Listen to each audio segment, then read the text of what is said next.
So I first picked up Rime about a year ago, and it's kind of stuck with me ever since, despite binge playing it in one weekend. Still, it wasn't until I was going through potential PlayStation backgrounds and downloaded a Rime theme that I was once again struck by the intensity of emotion that the game had left me with in the first place.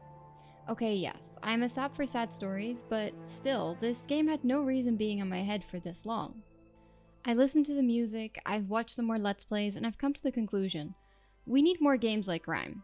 And let me tell you why. First off, I'm going to give a big spoiler warning. If you haven't played Rime and are planning on doing so, click away. But feel free to join us again once you finish the game. So, this game was made by Tequila Works, and has had a little bit of a turbulent history, starting off as a totally different game, getting passed around, and facing some delays. Still, in 2017, this gem was released to the public, and it was received with mixed reviews. Reviews that I think are absolute bullshit, because this game is a sweet baby that should be protected at all costs, and I will continue to defend it until the day I die.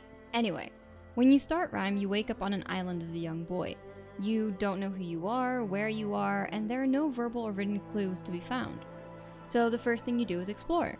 The island has cool looking structures and the environment itself is visually appealing, with its sandy beaches, lush green cliffs, and gorgeous blue water. While the music is light and welcoming, you, the player, are invited to play around, work out the controls, and yell at things, because yelling at things is how you get things to work in this game. You see, this is stage 1, and it's a stark contrast to those that follow.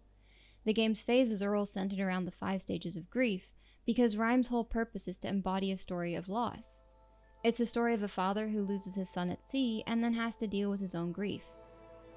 What sets Rime apart from other games is that this game doesn't just dump a sad story on you, no, it leads you through the stages so heavily infused with symbolism and emotion that by the time you reach the end, you kind of feel drained, but in a good way. You see, the critics are correct. Rime isn't hard, and while it's often referred to as a puzzle game, this game isn't really challenging in that sense. In my opinion, the game takes a step back in gameplay complexity in order to give visuals and music the spotlight in order to non-verbally communicate the story.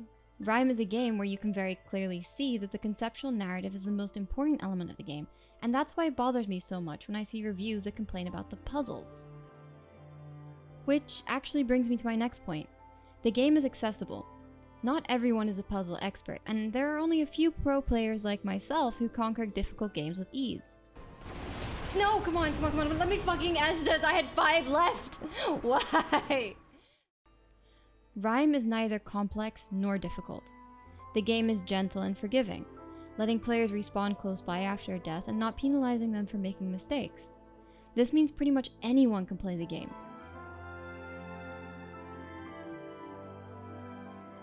It means that this game, with such a strong emotional story, doesn't gatekeep, and can provide those who perhaps need it most with a cathartic experience that might just help them process their own emotions.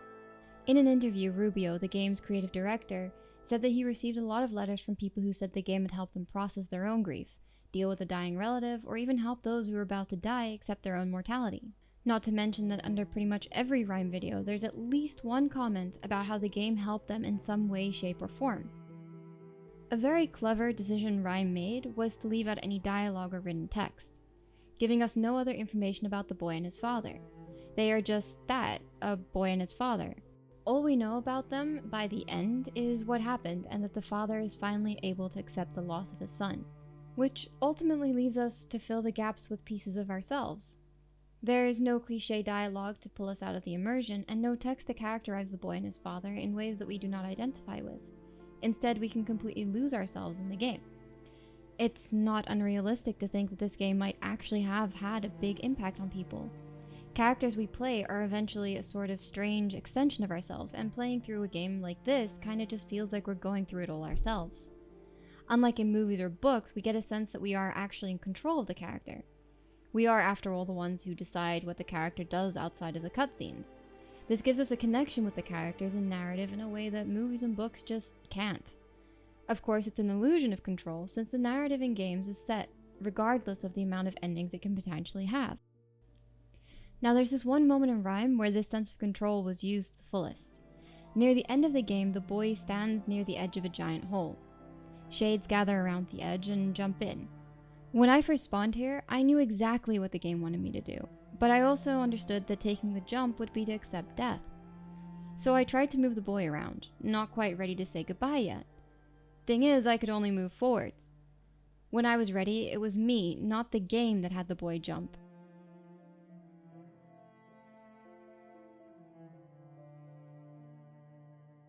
Rime forced me to accept that the mute boy I had grown so attached to was gone, but also gave me the autonomy to make that jump myself. In other words, as much as you might not want to deal with the death of a loved one, eventually you're going to have to accept that they're gone. In this case, Rime used its medium to the fullest, taking advantage of the player's connection with a character to force them into making that jump. In this case, on behalf of the father. Rime uses its medium brilliantly to make the player feel. Another example of this is in the bargaining stage. There's a long corridor tucked away somewhere, and your first instinct is to pick a direction and see what's at the end. So I ran, but the corridor didn't seem to end. At one point, a notification popped up. I'd received a patience trophy. Which was great, but patience for what? I wanted to know what was at the other end of that corridor. By that point, I had been going down that corridor for a good 3 minutes, and turning back felt like giving up.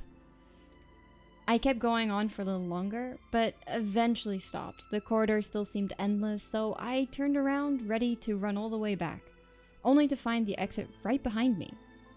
It's only a small part of the bargaining stage, and other than the trophy, there's nothing else you really get from this as far as I know, but I was struck later by how fitting it was to have that corridor in the bargaining stage. Run through that corridor long enough, and you'll end up fighting with yourself, with one side convincing you to keep going, and the other telling you to turn back, with the second voice growing stronger the longer you go. The corridor tells you that just because you've held on to something for a long time, doesn't mean you shouldn't give it up.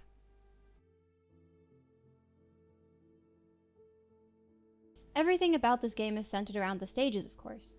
There's denial in the beginning, in which the game encourages us to play with the pigs, check out what the structures are, simultaneously keeping us in the dark and helping us avoid confronting the inevitable. Then comes anger, where the only way to deal with a giant bird is to pull heavy blocks, releasing a bottled up storm. The lights are blinding, the bird is angry, and the storm seems to symbolize pent-up frustration. Following that is bargaining, which starts in a central hall from which numerous corridors branch out, giving you the freedom to choose which way to go. Except that every corridor loops back to that very same hall. After all, in the stages of grief, bargaining refers to seeking in vain for a way out. Depression and acceptance are just as powerful, but it's the combination of the stages and the fact that the players have to actively go through them that's so effective. And that's what Rime does so well. It uses its medium to guide us through, as cliché as it sounds, an emotional journey. I know, I hated that as much as you did. But the game really does do this. Everything from the harsh, overexposed white light in the anger stage, where you run from the relentless attacks of a giant bird, to the dark, cold depression stage, is designed to evoke something in the player.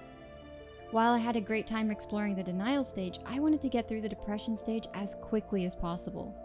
Everything about this stage was cold. You watch the boy hunched over, losing energy as he goes, and to make everything worse, he loses his friend. The music is soft, and while it rains constantly, it's gentle. Everything about this part of the game is not just sad, it's exhausting. To make matters even worse, the fox, your guide, and the literal symbol of hope leaves you, and for the first time in this game, you're well and truly alone.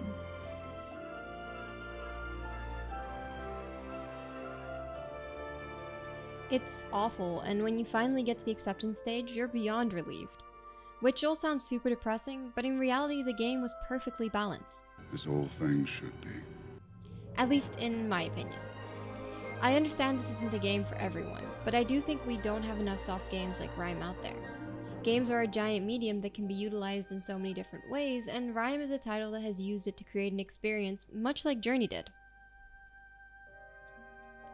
I know not everyone ended the game a weeping mess like I did, but honestly, I think the game is underappreciated, and I hope that there are more games like these in the future. Games that tackle big topics and use the game medium to convey it in a way that resonates with people. There should be more games like Rime because it feels like the creators were willing to be introspective about their own experiences. It is a game that puts experience first and gameplay second, making it easier and therefore accessible. And let's be honest, games like these shouldn't be difficult. Finally, Rime tackles a difficult topic in a way in which it might help people process their emotions in real life. That isn't to say that this game is some magical cure that heals grief, because it's not. But it is a cathartic experience that might just help someone hurt a little less. But that's just my take on the matter. I personally love that games like Rime and Journey exist among games like The Witcher or God of War, but I personally think we could use more games like Rime.